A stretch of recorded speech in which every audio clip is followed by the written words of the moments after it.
Dari sekian banyak jawaban, saya merangkumnya dalam 2 poin sederhana ini. Mengapa kita butuh Roh Kudus?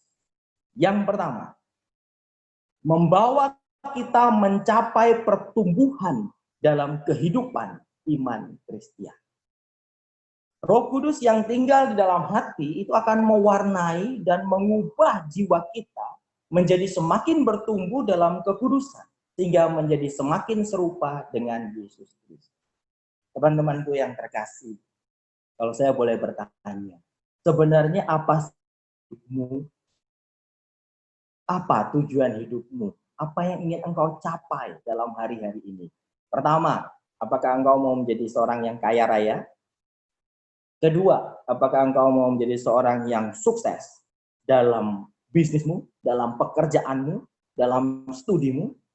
Yang ketiga, apakah engkau mau menjadi bahagia, penuh dengan damai sejahtera, tidak ada pergumulan dalam hidupmu, semua hidupmu mulus-mulus saja? Apa yang menjadi tujuan hidup? Bahwa di atas semua yang saya sebutkan tadi, tujuan hidup kita adalah menjadi semakin serupa dengan Yesus Kristus. Amin. Kalaupun nanti kita diberi anugerah dan kesempatan untuk menjadi seorang yang sukses, seorang yang berhasil dalam pekerjaan dan bisnis, puji Tuhan. Dan di dalam itu semua, kita tetap harus menjadi semakin serupa dengan Yesus Kristus. Jangan sampai sudah sukses, lalu sukses yang tidak serupa dengan Yesus. Menjadi kaya raya, tetapi pola hidupnya tidak serupa dengan Yesus Kristus. Boleh kita menjadi kaya, bahkan itu adalah anugerah yang perlu kita terus perjuangkan. Tetapi yang paling utama di atas semua itu adalah menjadi serupa. Dan ini kita butuh Roh Kudus. Kenapa? Karena Roh Kuduslah yang akan memampukan kita untuk mengubah setiap karakter dalam hidup kita, melengkapi dan menyempurnakan setiap kelemahan dalam hidup kita, sehingga nanti menjadi semakin serupa dengan Yesus. Amin.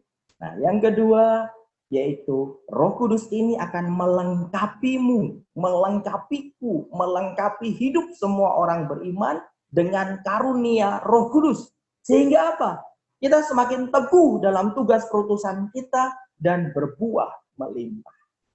Kalau pertanyaan pertama saya tadi adalah, apa tujuan hidupmu? Jawabannya adalah menjadi semakin serupa dengan Yesus Kristus. Maka pertanyaan yang kedua ini adalah, apa buktinya engkau telah serupa dengan Yesus Kristus? Buktinya adalah ketika hidup kita berbuah melimpah. Ketika kita teguh di dalam tugas perutusan kita. Karena sesungguhnya teman-teman, Anda dan saya ini bukan kebetulan loh lahir ke dunia ini. Amin. Juga bukan sebuah kecelakaan. Anda dan saya itu lahir ke dunia ini, brojol dari perut ibumu, itu sebuah kebetulan atau sebuah kecelakaan. Tidak. Tetapi itu semua karena ada rancangan damai sejahtera di dalam hidupmu dan dalam hidup. Karena Tuhan tadi di awal pun Tuhan membuatkan pada kita bahwa aku yang memegang hidupmu. Saat ini aku memegang hidupmu. Bahkan di masa yang akan datang aku memegang hidupmu. Aku mengetahui semua rancangan-rancanganku akan hidupmu, yaitu rancangan damai sejahtera. Jadi artinya Anda dan saya lahir ke dunia ini dengan sebuah alasan dan untuk sebuah tujuan, dengan perutusan yang unik dan khas. Oleh karena itu, Tuhan akan melengkapimu dan melengkapiku dengan karunia Roh Kudus. Saya ulangi supaya bisa paham dengan konsepnya ini, yaitu teman-teman, Anda dan saya lahir ke dunia ini sebuah kebetulan, bukan sebuah kecelakaan. Tetapi Tuhan hadirkan masing-masing kita ke dunia ini untuk sebuah tujuan. karena sebuah alasan yang ia punya dengan perutusan kita masing-masing yang unik dan spesial. Jadi saya mau katakan bahwa teman-teman, Anda ini spesial. Anda ini luar biasa. Anda ini dahsyat. Amin. Coba kalau kita berkumpul dalam satu ruangan gitu ya, saya akan nyuruh nih teman-teman saling nunjuk. Ayo tunjuk kiri dan kananmu. Katakan pada kiri dan kananmu, depan dan belakangmu. Bro Ferry, kamu spesial. Bro Freddy, kamu spesial. Sis Lani, kamu spesial. Sis Lili, kamu spesial. Semuanya satu persatu kita saling menunjuk Anda ini adalah spesial. Amin. Nah, kita mau gali. Spesialnya di mana? Dan bagaimana Tuhan mau menjadikanmu itu spesial. Next.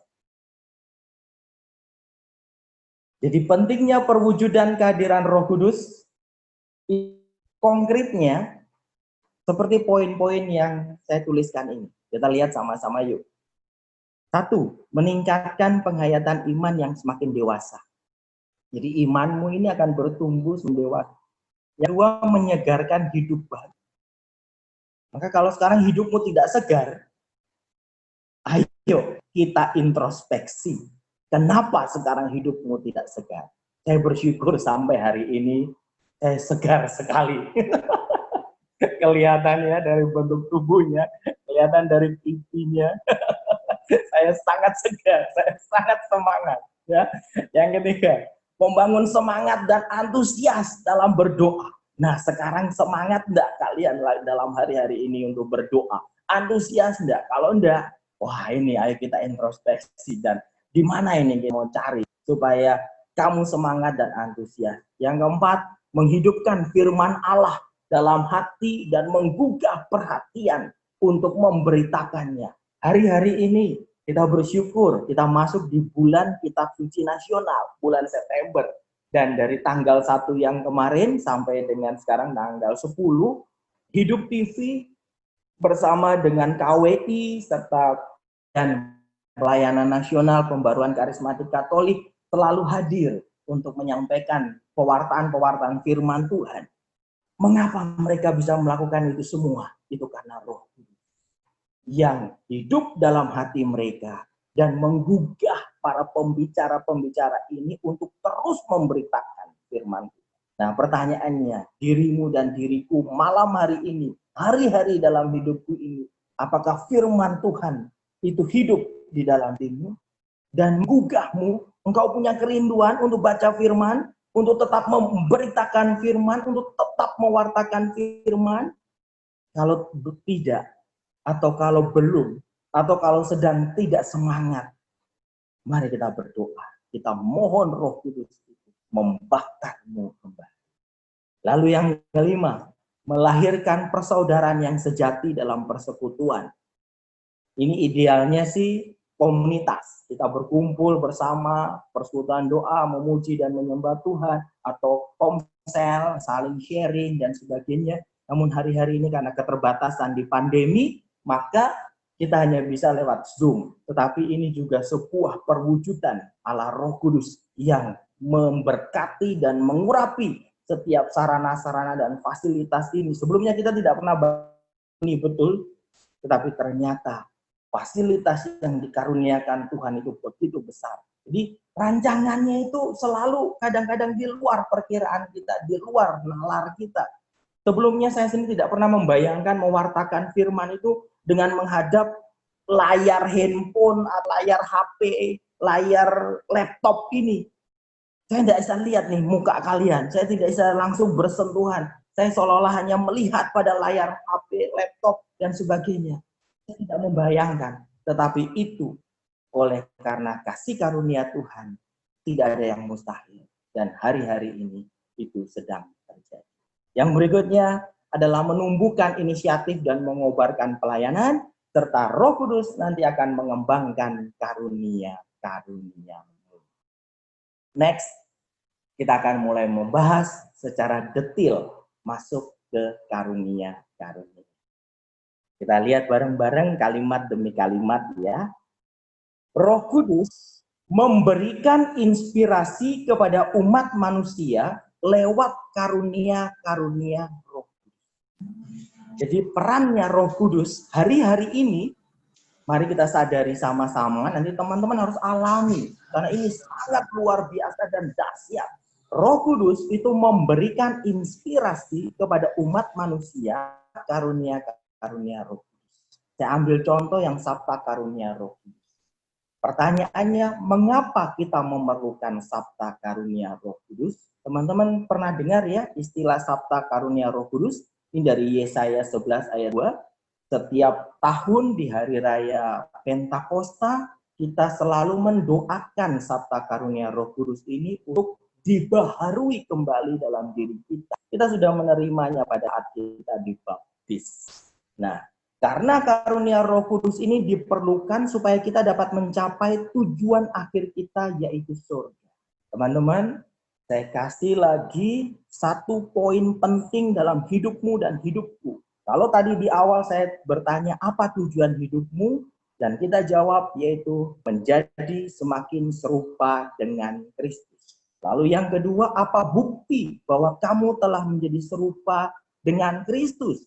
Yaitu ketika kamu berbuah dan teguh di dalam tugas perutusan. Nah, sekarang yang ketiga, poin penting yang ketiga ini, tujuan akhir dari hidupmu dan hidupku ini adalah apa? Yaitu surga. Siapa yang mau masuk surga? Coba klik jempolnya. Di Zoom ini ada kan fasilitas setiap orang klik jempolnya, itu menandakan Anda mau masuk surga. Yang tidak klik jempol, maka tidak mau masuk surga. Supaya saya tahu bahwa teman-teman masih aktif ini mendengarkan. Jangan-jangan sudah tertidur lelap didongengin. Ya, oke. Anda dan saya, kita mau masuk surga semuanya. Amin. Kemarin teman-teman, secara tidak sengaja Tuhan itu luar biasa. Istri saya, dia berhasil apa istilahnya download ya. Download filmnya tentang Fatimah. Wah, saya sudah pernah dengar cerita tentang Fatimah, sudah pernah baca. Tetapi baru kali kemarin tuh saya nonton filmnya utuh. Nanti kalau ada yang mau linknya, saya boleh kasih deh. Linknya tentang film Fatimah. Dan salah satu yang ditunjukkan oleh Bunda Maria kepada Lucia, Jacinta, dan Francisco. Ya, itu yang melihat penampakan Bunda Maria, Tuhan menunjukkan neraka. Dan Bunda Maria mengatakan bahwa Yesus Kristus serta Allah Bapa itu sangat merindukan umatnya ini semuanya masuk surga. Namun hari-hari ini begitu banyak hal yang bisa membuat umatnya tidak layak masuk surga. Kenapa? Di kalimat selanjutnya, karena surga yang ilahi itu berada di luar kodrat manusia. Maka kita memerlukan bantuan ilahi, yaitu Roh Kudus, untuk mencapai tujuan akhir ini. Mengapa? Karena secara manusiawi kita akan terus berdosa. Secara manusiawi kita akan terus melakukan pelanggaran-pelanggaran dan kejahatan. Secara manusiawi setiap hari, coba cross check 7 akar dosa. Apa yang sudah kamu lakukan? Apakah kamu sering marah? Apakah kamu sering iri hati? Apakah kamu sering malas? Apakah kamu sering sombong? Apakah kamu juga sering rakus? Apakah juga sering tergoda dan terjebak dalam nafsu percabulan? Dan sebagainya. Maka sama seperti bayi tidak bisa pergi ke suatu tempat tanpa bantuan orang tuanya. Maka kita tidak dapat mencapai surga tanpa bantuan dari Allah sendiri, yaitu Roh Kudus, Sang Penolong kita. Jadi hari-hari ini Kalau saya mau menyatakan kepada teman-teman yang terkasih dengan sangat tegas dan dengan sangat mendorong, yang teman-teman paling butuhkan hari-hari ini adalah Roh Kudus. Mungkin saat ini teman-teman mengatakan, bisnisku mandek, pekerjaanku kacau, saya korban PHK, maka yang saya butuhkan adalah pekerjaan, yang saya butuhkan adalah bisnis saya bisa jalan lagi, yang saya butuhkan adalah uang, yang saya butuhkan adalah pekerjaan, dan sebagainya, dan sebagainya, dan sebagainya. Itu betul. Karena itu kebutuhan manusiawi kita hari-hari ini di masa pandemi yang sulit ini. Tetapi izinkan saya katakan malam hari ini bahwa kamu roh, bahwa saya butuh Roh Kudus. Karena hidup kita bukan berakhir ini. Tujuan akhir hidup kita adalah surga. Dan kita mau masuk surga. Ini adalah bagian dari proses pengalaman dan pergumulan yang harus kita jalani bersama. Pertumbuhan yang harus kita jalani terus-menerus. Untuk kemudian kita menjadi semakin serupa dengan Kristus. Dan kita dilayakkan masuk surga. Dan kita butuh Roh Kudus, Sang Penolong kita. Next, slide berikutnya ini akan lebih jelas. Bagaimana kita butuh Roh Kudus. Karena teman-teman yang terkasih, hari-hari ini iblis itu sudah bertransformasi. Jadi yang bertransformasi itu bukan hanya manusianya, bukan hanya kita. Yang kita mau bertransformasi menjadi semakin diubah, menjadi seperti Kristus. Bahkan tema konvenda kita yang akan datang sekitar 1-2 minggu lagi adalah transform by Holy Spirit. Diubah oleh Roh Kudus. Ternyata bukan hanya kita saja yang sedang bertransformasi, tapi setan pun hari-hari ini sedang bertransformasi. Sehingga membuat kita terkurung di dalam dosa, di dalam persoalan, di dalam perseteruan, di dalam kedagingan, bahkan kita bisa terjebak dengan bakat-bakat kita. Ada bahkan juga kita terjebak dengan rasa minder, dengan keterbatasan dan kelemahan, bahkan dengan emosi kita. Setan pun bisa memakai budaya dan paham tertentu untuk membuat apa? Untuk membuat masyarakat tidak hidup damai. Tapi hidup dalam perpecahan, hidup dalam perseteruan, hidup dalam intoleransi yang hari-hari ini juga sedang terjadi. Dan setan juga bisa saja sedang terus menggodamu dan mengikatmu dalam salah satu dari 7 akar dosa yang saya sebut tadi itu. Yaitu apa? Sombong, amarah, kemudian iri hati, rakus, malas, nafsu percabulan, serakah. Bisa saja hari-hari ini kita sekarang sedang hidup dalam 7 akar dosa ini. Bisa salah satu, bisa teman-teman borong semuanya.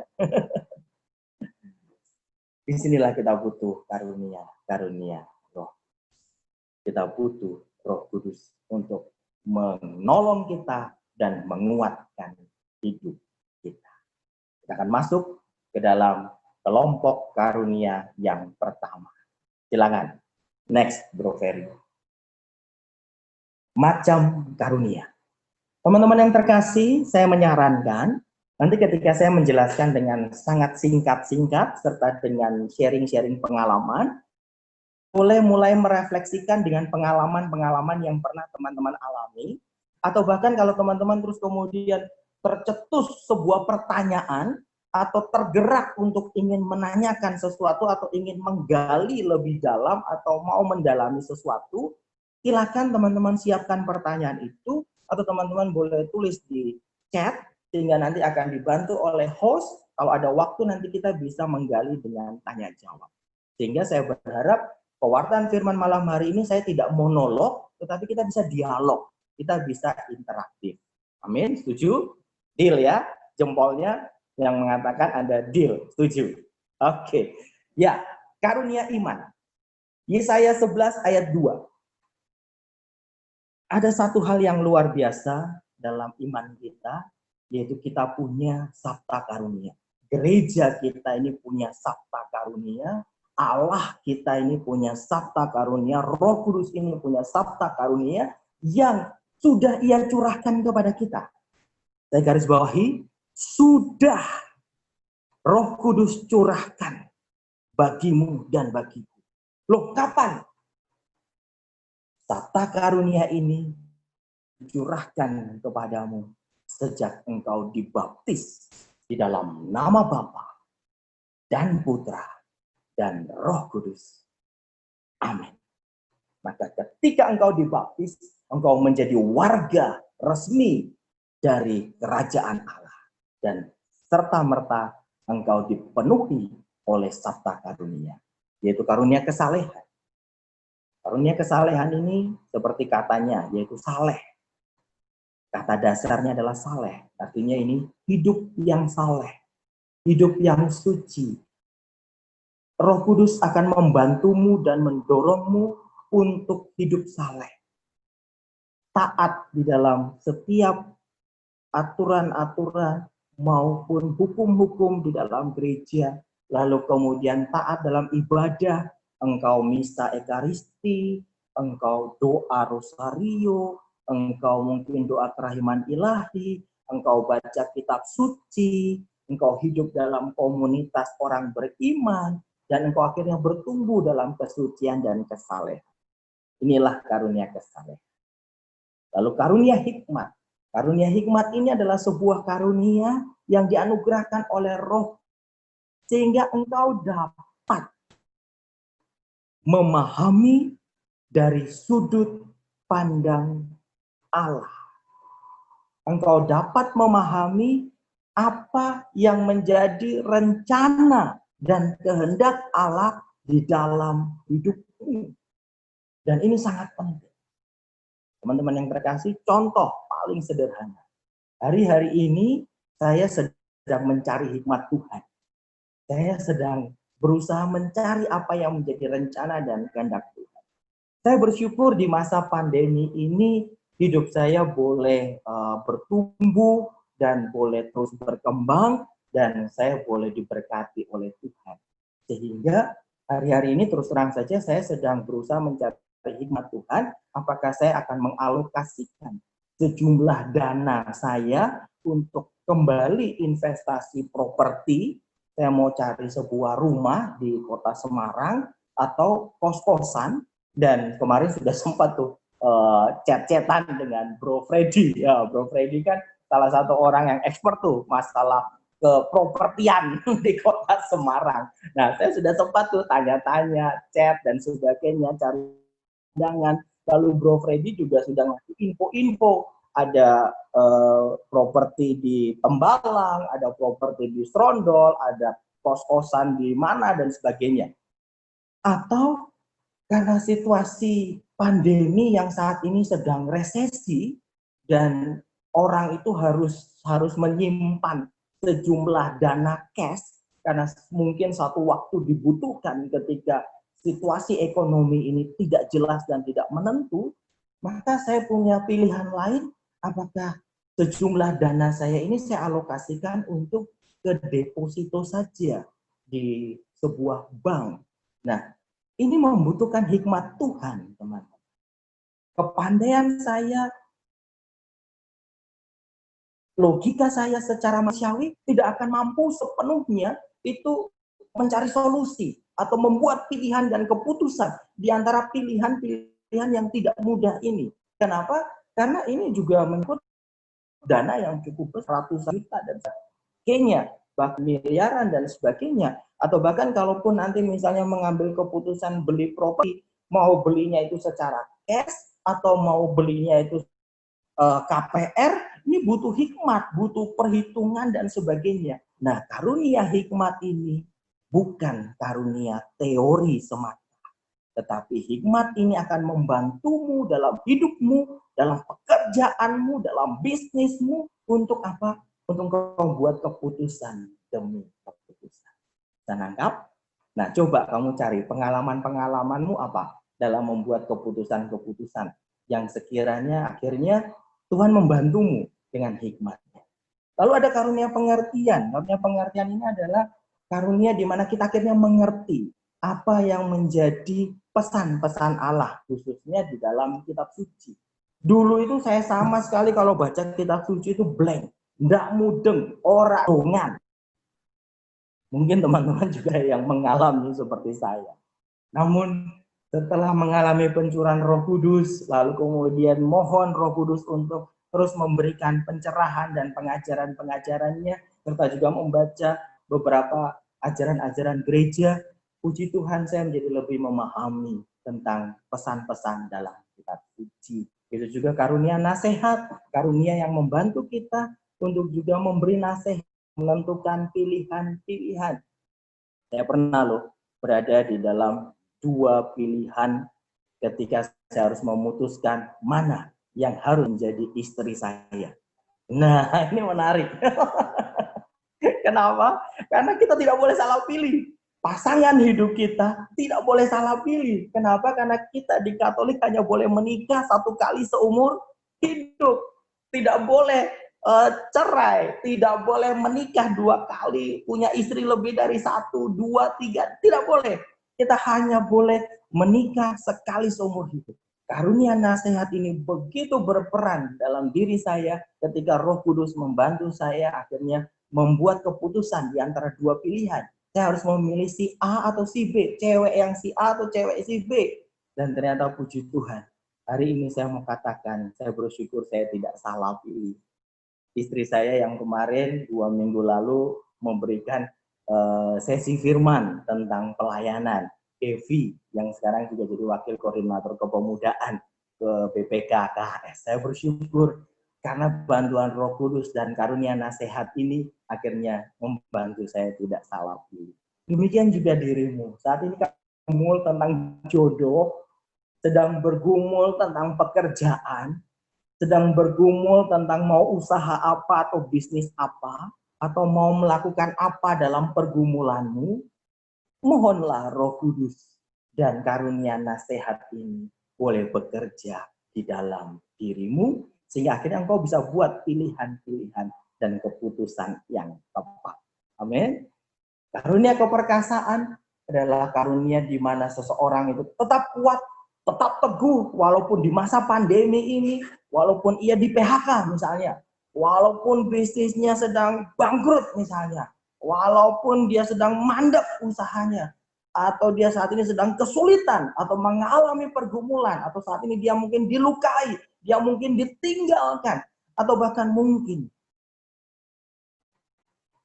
orang yang ia kasihi hari-hari ini meninggal karena pandemi, karena COVID-19 dan sebagainya. Tetapi karunia keperkasaan ini akan membuat dia tetap kuat, tetap teguh untuk beriman kepada Tuhan, untuk bersyukur kepada Tuhan, dan akhirnya tetap melakukan tugas perutusan seperti yang tadi saya sharingkan. Ya. Kemudian kalau berikutnya ya pengenalan, ya ini akan membantu kita semakin mengenal Tuhan bahwa Ia adalah Allah yang kasih, Allah yang sungguh maha rahim, Allah yang sungguh maha bijaksana, Allah yang sungguh maha setia, dan seterusnya dan seterusnya. Karunia takut akan Tuhan akan membantu kita untuk memiliki rasa hormat yang dalam dan sangat menghormati Tuhan dan mencintai Tuhan sehingga kita tidak mau menyakiti hati Tuhan. Nah, teman-teman terkasih, ini baru 7 karunia loh yang saya sharingkan.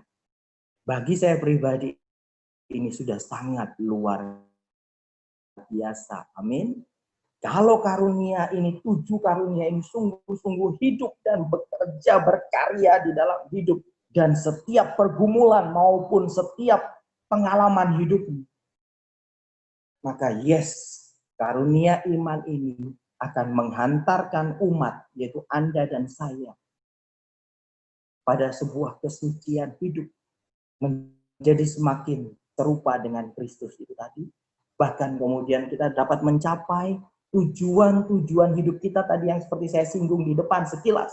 Kita mau bahagia. Siapa sih yang nggak mau bahagia dalam hidup ini? Yes, semua orang mau bahagia. Yang kedua, siapa sih yang nggak mau sukses? Yes, Anda dan saya pengen sukses dan pengen berhasil. Amin.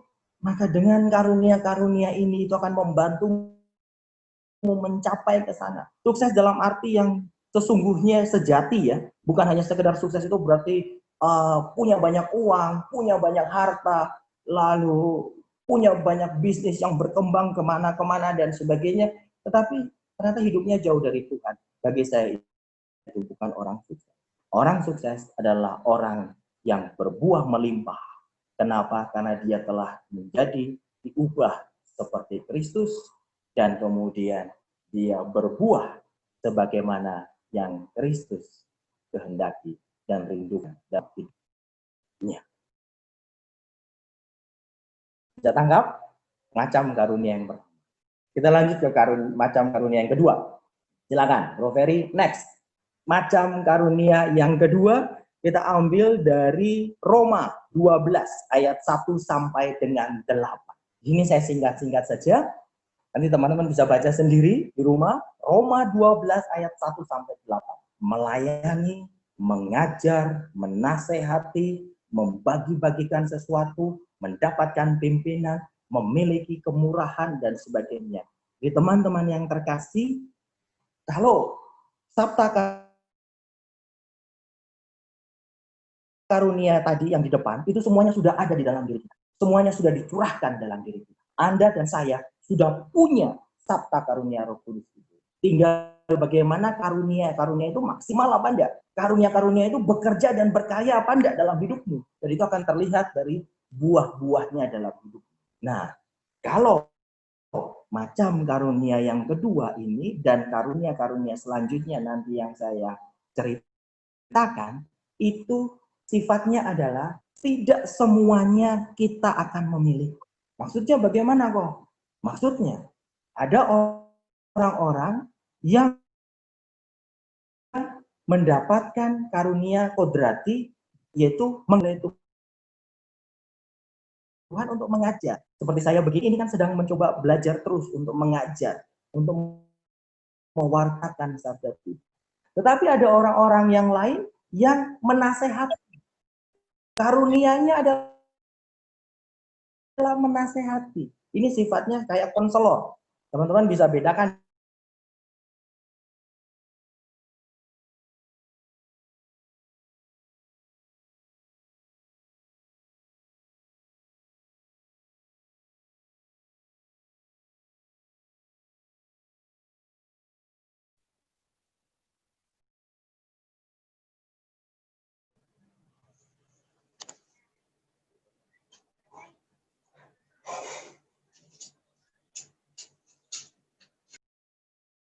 sabda Tuhan itu seorang konselor. Karunia ini dibutuhkan oleh orang-orang yang menjadi seorang konselor. Kenapa? Karena di situ ia konseling, di situ ia menasehati. Saya pribadi, karunianya lebih kuat kepada mengajar atau mewartakan. Tapi kalau menasehati atau sebagai seorang konselor atau konseling, itu tidak terlalu kuat. Mungkin juga karena tidak bisa atau belum bisa betah lama-lama mendengarkan. Mendengarkan curhat, mendengarkan masalah. Nah, ini ada orang-orang tertentu yang justru sebaliknya. Dia kalau disuruh ngajar atau disuruh mewarta, tidak berani atau bahkan tidak mampu, belum mampu. Tetapi kalau ada yang mau curhat dan konseling, dia bisa. Nah, itu adalah karena ada karunia, kodrati, menasehati di sana. Lalu melayani, dia punya semangat melayani, membagi-bagikan sesuatu, kemurahan dan sebagainya. Nah, apakah karunia ini bisa diminta? Bisa sekali, bisa sekali. Jadi teman-teman kalau sekarang sedang merindukan, waduh ada sekian karunia yang Prof. Fendi sempat tunjukkan nih di sesi karunia kemarin.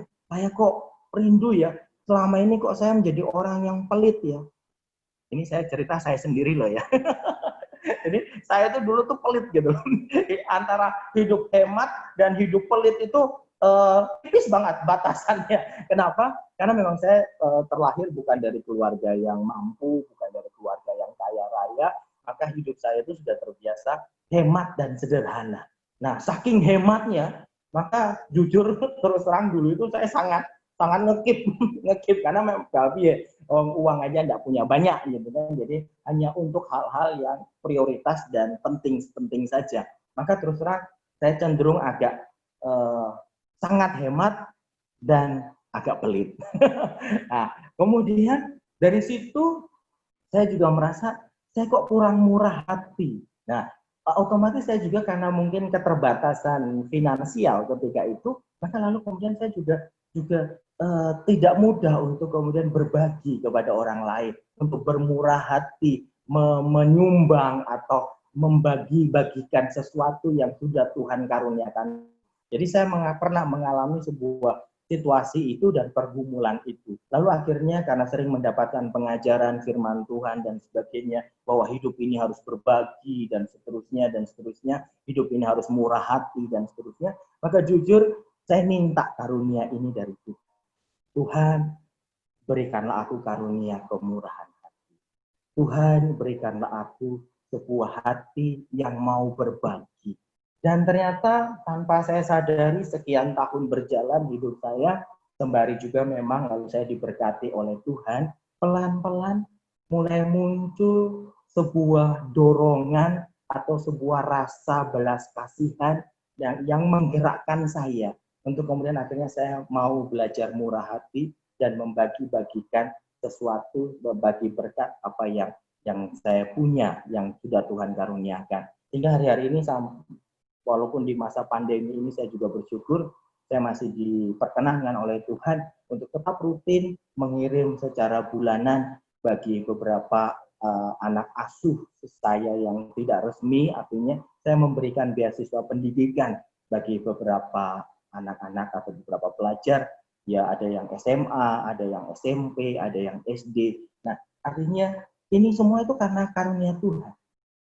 Jadi karena saya punya uang, lalu saya mau berbagi begitu saja, bukan. Karena dasarnya dulu saya itu agak pelit, lalu saya itu agak hemat, ngekip uang saya, simpan uang saya untuk diri saya sendiri, karena dulu kan hidup untuk diri sendiri aja susah, ya kan? Mau gimana mau berbagi juga. Nah, itu ternyata mewarnai karakter saya.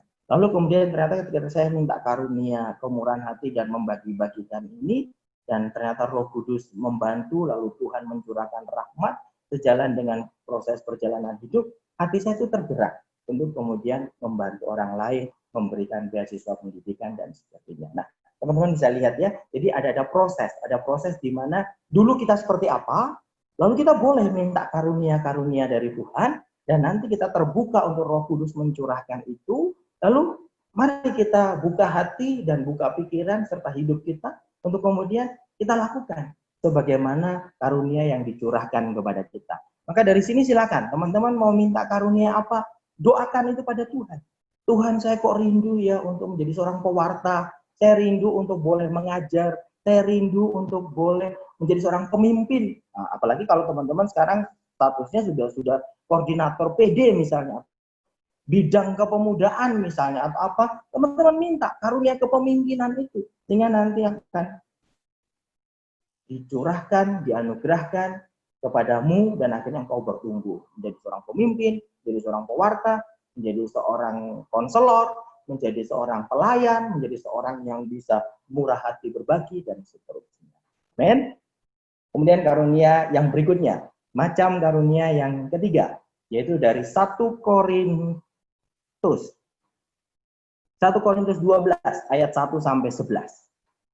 Kata-kata hikmat, kata-kata pengetahuan, iman, menyembuhkan, mujizat, bernubuat, membedakan bermacam-macam roh, berkata-kata dengan bahasa roh, menafsirkan bahasa roh. Saya tidak akan jelaskan ini semua secara detail satu persatu, teman-teman, karena porsinya sesi karunia Roh Kudus di seminar pertumbuhan atau retret pertumbuhan itu hanyalah pengenalan saja. Kalau teman-teman mau mendalami karunia-karunia ini, itu nanti ada retret jenjang berikutnya yang disebut dengan retret karunia-karunia Roh Kudus. Dan sebenarnya kemarin itu BPK Keuskupan Agung Semarang itu mau mengadakan retret karunia Roh Kudus ini di bulan Juli tahun 2020. Namun sayang karena pandemi akhirnya kami sementara hold dulu. Nah, kita mau lihat ke depan, mungkin tahun depan kita bisa mengadakan retret karunia-karunia Roh Kudus. Jadi malam hari ini teman-teman secara umum, kata-kata hikmat, kata-kata pengetahuan, iman, menyembuhkan, mujizat, bernubuat, dan sebagainya, nanti teman-teman bisa dalami secara khusus, secara lebih detail lagi itu pada saat retret karunia. Saya hanya ambil sampling saja di sini, contoh, yaitu menyembuhkan. Karunia penyembuhan ini juga karunia yang sangat-sangat dibutuhkan oleh gereja dalam hari-hari kehidupan kita. Yang salah satu yang dimaksud dengan karunia penyembuhan ini ada dua, yaitu apa? Yaitu penyembuhan dari sakit fisik, sakit penyakit fisik kita. Jadi ada sakit jantung misalnya, lalu kemudian sakit diabetes, sakit liver, atau sakit kanker dan sebagainya. Terus kemudian ada juga karunia penyembuhan yang manifestasinya berupa pelepasan dari kuasa-kuasa jahat. Nah, karena di sini sifatnya cuma saya kasih icip-icip sedikit pengenalan, maka saya sharing sedikit kepada teman-teman. Saya bersyukur mengalami karunia penyembuhan itu dari Tuhan. Waktu itu saya SMA kelas 2, lalu kemudian hati saya ini tiba-tiba mengalami pembengkakan oleh karena infeksi dari obat malaria yang sebelumnya saya konsumsi, serta gaya hidup saya yang tidak sehat ketika itu. Jadi saya banyak beraktivitas olahraga, kegiatan rohani di sekolah dan sebagainya, tapi saya jarang makan, saya jarang istirahat. Akhirnya saya kena nih kuning semua nih, tubuh saya itu kuning semua, hati saya itu bengkak sampai divonis oleh dokter saya mengalami hepatitis akut, dan di situ ternyata saya pun divonis harus opnam di rumah sakit dan dioperasi. Kenapa? Karena ternyata ada batu yang menyumbat empedu saya. Itulah yang membuat seluruh tubuh saya ini kuning. Mata saya kuning, kulit saya kuning, dan sebagainya. Singkat cerita, dalam kegalauan saya ketika itu, akhirnya saya mendapatkan pelayanan doa dari tim doa Persekutuan Doa Santa Elizabeth. Waktu itu di Dili, Timur. Dan ternyata mereka berdoa selama 9 kali berturut-turut, dan baru pada hari yang ketujuh, ketika saya didoakan itu, jadi kali pertama, terus kali kedua, jadi kayak novena gitu ya. Pada kali yang ketujuh, setelah saya diagnosa dokter lagi, ternyata apa yang terjadi? Dokter mengatakan bahwa ternyata saya sudah tidak perlu dioperasi lagi. Kenapa? Karena batu yang menyumbat di empedu saya itu sudah hancur. Jadi tujuannya operasi kemarin ambil batu yang menyumbat di empedu saya itu sehingga seluruh metabolisme saya bisa normal kembali. Tapi karena kasih karunia Tuhan, karena karunia penyembuhan melalui para tim pelayanan doa, serta ada mujizat. Nah, kita berbicara juga karunia mujizat. Ternyata Tuhan boleh mengaruniakan itu kepada saya, dan akhirnya saya bisa sembuh total sampai sekarang. Dulu itu kalau di sini saya itu dipegang sedikit saja itu sakit banget. Tapi ini sekarang ya puji Tuhan, karena kasih karunia Tuhan dan rahmat Tuhan ini sembuh total. Itu karunia penyembuhan. Begitu juga pada satu kesempatan tentang pelepasan kuasa jahat. Ini karunia penyembuhan. Pada satu kesempatan sahabat mahasiswa kami, mahasiswi tepatnya, dia punya pacar. Nah, pacarnya itu ternyata adalah salah satu korban dari ayahnya. Jadi ayahnya ini karena ya serakah ya, pengen bisnisnya itu sukses dan berhasil, pengen kaya raya, akhirnya dia terlibat dalam okultisme dan kemudian mempersembahkan anaknya yang cowok ini sebagai korban dari okultisme itu. Artinya dia menjadikan ini sebagai tumbal supaya dia mengalami kesuksesan dalam bisnis dan memperoleh kekayaan. Nah, ternyata pacar dari sahabat kami yang juga tim Persekutuan Doa Mahasiswa ketika itu getahnya atau kena batunya itu ya pada saat dia jadi mahasiswa itu, anak cowok ini mengalami getahnya di situ, yaitu apa? Ternyata dia sering sekali diserang oleh kuasa-kuasa jahat yang menagih janji untuk mau merenggut jiwanya, bahkan mau membunuh.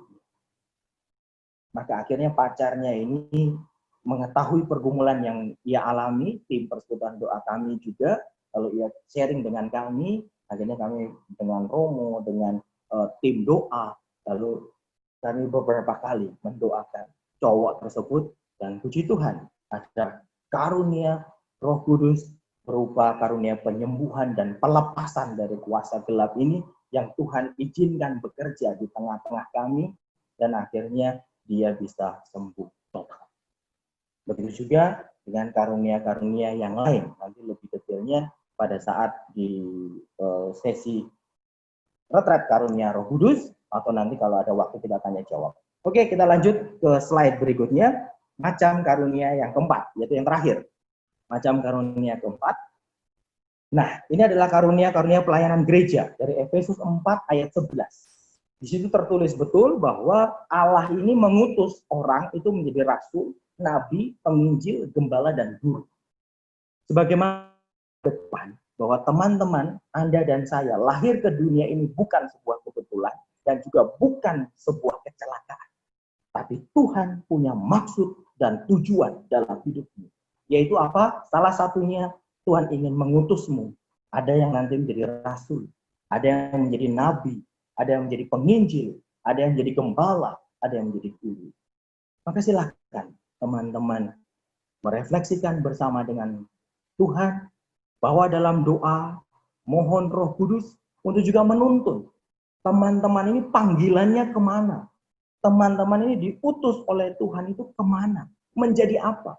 Jadi rasul itu berarti orang-orang yang melayani Tuhan, yang melayani di sekitar pelataran rumah Tuhan dan kepada jemaat-jemaat. Jadi nabi, yaitu seseorang yang berani dengan lantang mewartakan sabda Tuhan, mengajar, menyampaikan pesan-pesan Tuhan. Biasanya karunia nabi ini juga dilengkapi dengan karunia-karunia nubuatan misalnya, atau karunia-karunia penglihatan, dan dia dapat dalam doa yang intim dengan Tuhan, memang dia dapat pesan-pesan khusus dari Tuhan, lalu kemudian ia berani menyampaikan itu dalam pengajarannya atau dalam pewartaannya. Atau penginjil, bisa yang ekstrim, yang istilahnya yang selama ini kita tahu misalnya, tapi diutus ke tempat-tempat misi, menjadi seorang misionaris, diutus ke tempat-tempat misi dan di sana mewartakan Injil. Atau sekarang dengan adanya STEP, dengan adanya CAP, maka ada penginjil-penginjil yang sederhana yang lahir di dalam gereja-gereja kita, evangelizer ini. Nah, ini juga bisa jadi panggilan bagi teman-teman sekalian. Atau menjadi gembala. Gembala ini salah satu bentuknya bisa jadi imam.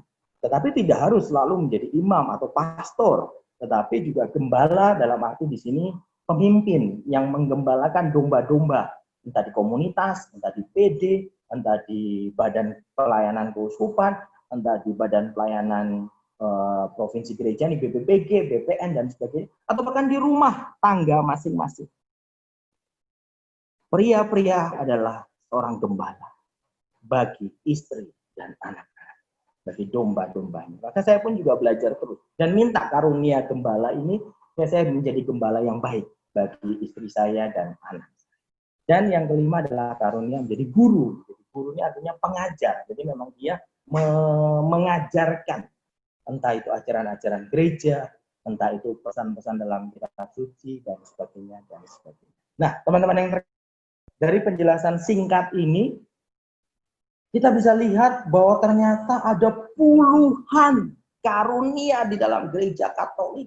Ada puluhan karunia di dalam hidupmu, di dalam Roh Kudus ada puluhan karunia-karunia yang apa? Yang sesungguhnya bisa engkau minta, engkau miliki, engkau tumbuh dan kembangkan. Untuk apa itu semua? Yaitu untuk pelayanan gereja, untuk membangun jemaat, sehingga hidupmu tadi itu berbuah melimpah. Next, Bro Ferry, di atas semua karunia-karunia yang kita minta itu, yang tadi juga sudah saya jelaskan, coba sekarang sekilas, 1 menit, tulis berapa karunia yang telah Anda dapatkan. Nah, kalau ini jawabannya sudah pasti kan 7. Tadi 7. Sabta karunia Roh Kudus 7 itu sudah kita dapatkan. Ya dong? Nah, dari 7 itu ada berapa karunia lain lagi yang pernah Anda minta dan dapatkan pada saat pencurahan Roh Kudus dan sebagainya? Lalu apakah ada perubahan hidup terkait dengan diterimanya karunia-karunia itu? Apakah karunia-karunia itu berkembang? Mengapa? Bagaimana? Nah, sambil teman-teman merefleksikan ini, saya mencoba kemarin kan saya minta kelompok-kelompok itu membuat jawaban atas alternatif pertanyaan-pertanyaan saya. Dan akhirnya saya memilih kelompok 3 lah yang menjadi pemenang. Yeay, ore, kelompok 3 menjadi pemenang. Kelompok 3-nya ini hadir semua enggak ini malam hari ini? Di sini sih tertulis namanya kelompok 3, ada Mega, ada Ines, ada Yuliani, dan Prabowo. Nah, kelompok 3 ini menjadi pemenang. Mengapa menjadi pemenang? Karena ternyata kelompok 3 ini luar biasa niatnya. Jadi niat, kemudian serius, dan akhirnya mau berjuang, mau rekoso. Kalau saya melihat jawabannya yang disampaikan ke saya, Bro Ferry mungkin bisa slide-nya dikeluarin dulu biar bisa lihat saya sebentar, saya yang ditampilkan. Nah, ini saya print teman-teman yang terkasih. Ini saya print jawabannya kelompok 3. Ternyata itu terdiri dari 1, 2, 3, 4, 5, 6, 7 lembar. Jadi jawabannya, dan untuk kebahagiaan dan sukacita saya punya hadiah bagi 4 orang ini, yaitu nanti saya akan bagikan buku yang pernah saya tulis. Yeay. Jadi setiap orang dapat 1 buku ya. Ini bukunya saya tulis dalam beberapa waktu terakhir kemarin, dan kemudian nanti ini menjadi hadiah karena teman-teman niat. Nah, lalu apa hubungannya hasil kerja teman-teman ini dengan karunia-karunia Roh Kudus yang tadi kita bahas? Dan sebenarnya karunia Roh Kudus ini untuk apa sih? Secara singkat, kelompok 3 itu memilih pertanyaan yang Miss Indonesia, yang mau lomba di Miss Universe itu sebaiknya diperlengkapi apa saja. Nah, ini sama dengan pertanyaannya adalah kita orang Kristiani ini, Anda dan saya umat beriman ini, Anda dan saya pelayan-pelayan Tuhan ini, kalau mau hidup secara maksimal dan optimal di dalam hidup kita hari-hari ini, itu kita membutuhkan apa saja. Kita perlu diperlengkapi apa saja supaya kita dapat memenangkan hidup kita. Nah, itu sama kayak Miss Indonesia ini, kalau kita mau kirim lomba di Miss Universe supaya dia bisa menang, diperlengkapi dengan apa? Itu luar biasa, teman-teman. Sis Mega, Sis Ines, Sis Yuliani, dan Bro Prabowo ini menjawabnya sampai 7 lembar. Maka mereka menjawab, ya 1 harus dikasih make up, kan? Terus kemudian yang make up-nya juga detail, ada primer, ada foundation, ada concealer, ada blush on, ada powder. Saya aja baca nggak mudeng. Ada eyeliner, ada maskara, ada pensil alis, lipstick, dan sebagainya. Ya, supaya apa? Supaya tampil cantik. Supaya apa? Supaya ketika dinilai oleh orang-orang, terutama juri, bahwa wah ini Miss Universe-nya luar biasa nih, cantik banget dan layak untuk menjadi pemenang. Terus kemudian dikasih kostum, kostumnya wah didetailin lagi, ada gaun, terus ada baju adat dari asal negara, wah sampai ada gambar-gambar. Ini kalian googling ya. Terus dilengkapi dengan sepatu supaya penampilannya lebih menarik, lebih tinggi dan sebagainya. Juga aksesoris, ada kalung, gelang, anting, ada selempang, ada body care. Waduh, sampai sabun mandi dibawa-bawa, sabun wajah, hand body, lulur badan, deodoran, parfum, dan sebagainya. Terus hairnya, ada hair care, hair beauty, terus juga vitamin C, alat olahraga, dan sebagainya. Nah, artinya kurang lebih sama kayak gini, teman-teman. Ketika kita mau mengutus Miss Indonesia ini lomba di tingkat dunia untuk memenangkan menjadi Miss Universe, maka harus dilengkapi. Begitu juga dengan Tuhan, ketika mengutus Anda dan saya ini, kita diutus. Diutus ke tengah-tengah di dunia, diutus ke tengah-tengah jemaat, maka kita harus diperlengkapi. Supaya apa? Supaya 1, kita tampil dengan baik, supaya kita tampil dengan maksimal, supaya juga kita bisa menjalankan fungsi kita dengan optimal. Di sini dikasih nih oleh kelompok 3, vitamin C, terus ada alat olahraga, supaya apa? Menjaga bentuk tubuh, ya kan, supaya fit, fisiknya juga kuat menjalani perlombaan berhari-hari itu. Terus skillnya juga untuk memahami dan menguasai bahasa Inggris, memiliki wawasan yang luas, lalu memiliki pendidikan yang mumpuni. Nah, karunia-karunia Roh Kudus itu juga seperti itu.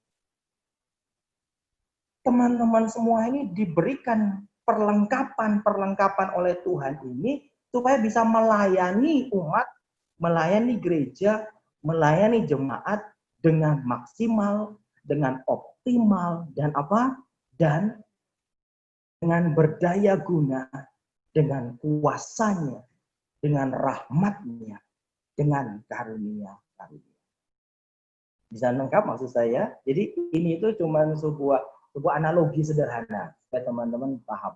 Contoh lain misalnya seorang polisi.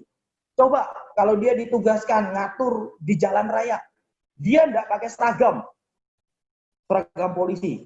Dia enggak pakai topi polisinya. Dia enggak ada sempritannya. Dan dia juga tidak dilengkapi dengan pistol di kiri atau kanannya. Kira-kira kalau dia ngatur di jalan, orang mau enggak nurut? Belum tentu. Karena orang melihat, loh, ini sopo. Jangan-jangan cuma kayak Pak Oga.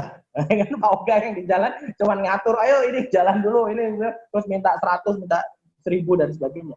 Tapi coba dia diperlengkapi dengan seragam, pakai topi, bawa pistol, bawa sempritan. Itu seperti Anda dan saya diperlengkapi oleh Tuhan dengan karunia-karunia ini. Maka kemudian kita melakukan tugas kita. Orang-orang yang kita layani itu akan mendapatkan manfaatnya, akan menikmati fungsi yang kita lakukan. Bahkan iblis pun bertahan. Oleh karena ada kuasa yang dahsyat dari Tuhan yang dikaruniakan dalam kita melalui karunia-karunia Roh Kudus. Amin. Bisa tangkap ya maksudnya ya. Kemudian yang berikut, bagaimana memperoleh karunia-karunia itu? Kalau di sini teman-teman, bagaimana memperoleh alat-alat tersebut? Oh, beli di toko kosmetik. Terus ada yang minta dibuatkan oleh desainer, misalnya Ibu Anne Avanti gitu kan, dibuatkan oleh beliau. Sepatu high heel, siapa tahu dapat sponsorship atau beli di toko dan sebagainya. Saya mau katakan karunia Roh Kudus bagaimana diperolehnya? Diperoleh secara gratis. Sekarang saya tanya, hari gini zaman now, ada yang gratis enggak? Susah nyari yang gratis. Tapi karunia-karunia Roh Kudus ini gratis. Maka kurang apa? Ayo minta sama Tuhan. Ayo rindukan. Dia akan berikan itu dengan cuma-cuma.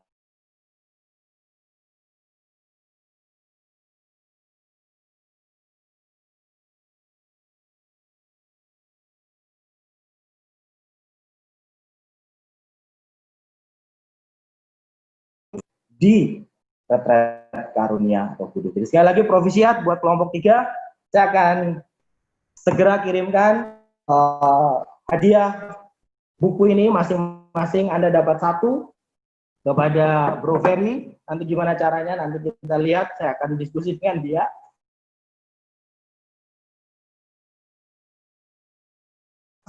Dan juga dorongan supaya teman-teman mari rindukan karunia Roh Kudus. Kita kembali sebentar ke slide PowerPoint. 2 slide terakhir akan saya tutup sesi firman malam hari ini. Dan kalau ada tanya jawab, boleh kita akan saling sharing dan mendalami. Slide ini sudah teman-teman refleksikan ya. Nanti itu boleh teman-teman bawa ke rumah. Slide ini juga PowerPoint ini juga boleh teman-teman dibagikan. Dan teman-teman boleh baca-baca lagi di rumah. Next, Bro Ferry. Galatia 5 ayat 22. Tetapi buah roh ialah kasih, sukacita, damai sejahtera, kesabaran, kemurahan, kebaikan, kesetiaan, kelemah lembutan, dan penguasaan diri. Teman-teman yang terkasih, apa bedanya buah-buah roh dengan karunia Roh Kudus? Kalau karunia Roh Kudus itu adalah diberikan secara cuma. Sifatnya itu adalah tidak menetap. Tidak menetap ini artinya kalau teman-teman mau menggunakannya dalam pelayanan dan teman-teman mempersiapkan diri, hidup kudus, lalu kemudian hidup berkenan di hadapan Tuhan, bahwa karunia ini akhirnya bisa berfungsi dan bisa bekerja dengan dahsyat dan luar biasa. Tetapi ada kalanya juga kalau misalnya tadi dia penyembuhan atau karunia mujizat atau bahkan karunia bahasa roh sekalipun, karunia nubuat, sabda pengetahuan, itu sifatnya bisa saja kalau teman-teman misalnya dalam keadaan kondisi sedang loyo, sedang patah semangat, lalu kehidupan doanya tidak terlalu bisa saja kemudian dalam pelayanan karunia-karunia itu tidak berkarya atau tidak bermanifestasi, ya. Jadi karunia itu sifatnya adalah perlengkapan, sifatnya adalah penunjang dari pelayanan-pelayanan. Tetapi kalau buah-buah roh ini adalah sesuatu yang sifatnya itu harusnya menetap. Dan ini harus kita perjuangkan. Dan memang tujuan kita seperti yang tadi saya ungkap di atas tadi adalah kita mau berbuah. Karena Yesus pun mengatakan, tinggallah di dalam aku dan aku di dalam kamu, maka kamu akan berbuah banyak. Ya. Dan kemudian dari situ, biarlah buahmu itu melimpah dan tetap. Maka kasih, sukacita, damai sejahtera, kesabaran, kemurahan, kebaikan, kesetiaan, kelemah lembutan, dan penguasaan diri, ini adalah ciri-ciri yang sungguh-sungguh utama ketika kita bertumbuh semakin diubah menjadi seperti Kristus. Kalau ditanya, loh, lalu mana yang lebih penting, karunia Roh Kudus atau buah-buah roh? Kalau saya boleh menjawab, ya semuanya penting, dua-duanya penting. Tetapi kemudian, kalau harus disuruh pilih, mana yang lebih penting? Saya harus dengan tegas mengatakan bahwa buah-buah roh itu lebih penting daripada sekedar karunia Roh Kudus. Percuma kita punya karunia Roh Kudus, tetapi kita tidak punya buah-buah roh. Percuma kita hebat dalam mengajar, hebat dalam mewartakan sabda Tuhan, atau bahkan setiap ada orang sakit didoakan dalam nama Yesus dan dia sembuh. Kita bisa menjadi pendoa-pendoa yang menyembuhkan dan sebagainya. Tetapi kita tidak punya buah-buah roh. Kita tidak punya kesabaran. Kita tidak punya kesetiaan. Kita tidak punya kelemah lembutan. Maka itu percuma. Sehingga Rasul Paulus pun mengatakan di dalam Korintus 13, 1 Korintus 13, bahwa semua itu penting, tetapi tinggal 3 hal, yaitu iman, pengharapan, dan kasih. Dan yang terbesar di antaranya adalah kasih. Maka kasih ini yang paling utama. Dan buah roh ini adalah sebagai buah dari kasih. Buah kasih itu adalah ya kasih, sukacita, damai sejahtera, kesabaran, kemurahan, kebaikan, dan sebagainya. Contoh konkret sederhana sebagai penutup dari sesi ini, teman-teman yang terkasih. Tadi saya cerita, oke, misalnya saya punya karunia ini, saya punya karunia ini, saya punya karunia ini, saya punya karunia ini. Tapi barusan saja tadi siang saya alami. Pagi hari saya berangkat ke kantor itu dengan penuh sukacita. Kenapa? Karena ini adalah salah satu hari di mana saya diminta untuk mengambil dana beasiswa pendidikan yang diperoleh oleh anak saya. Anak saya, puji Tuhan, kelas 8 SMP.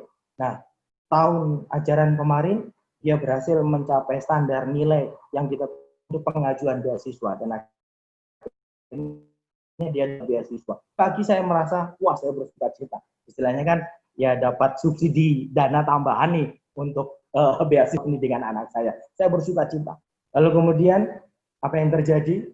Ketika saya bersukacita itu, pada saat saya mau berangkat, sudah sampai kantor, tadi mobil saya sampai kantor aman, dari kantor mau mengambil ke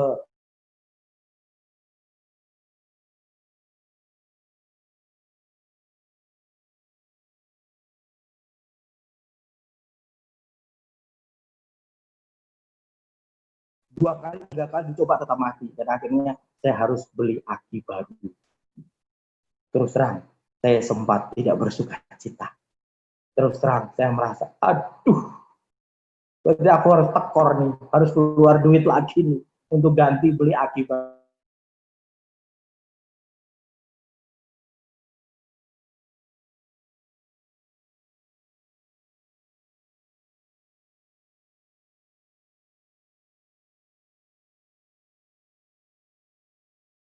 Situasi-situasi di mana bisa kita tapi kalau kita punya buah roh, kita akan tetap penuh kasih dan penuh sukacita dan seterusnya yang tertulis di sini.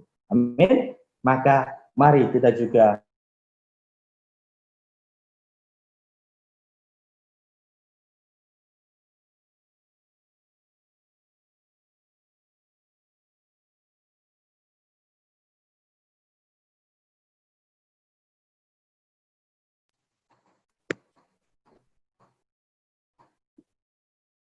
Bro Ferry, silakan. Next slide.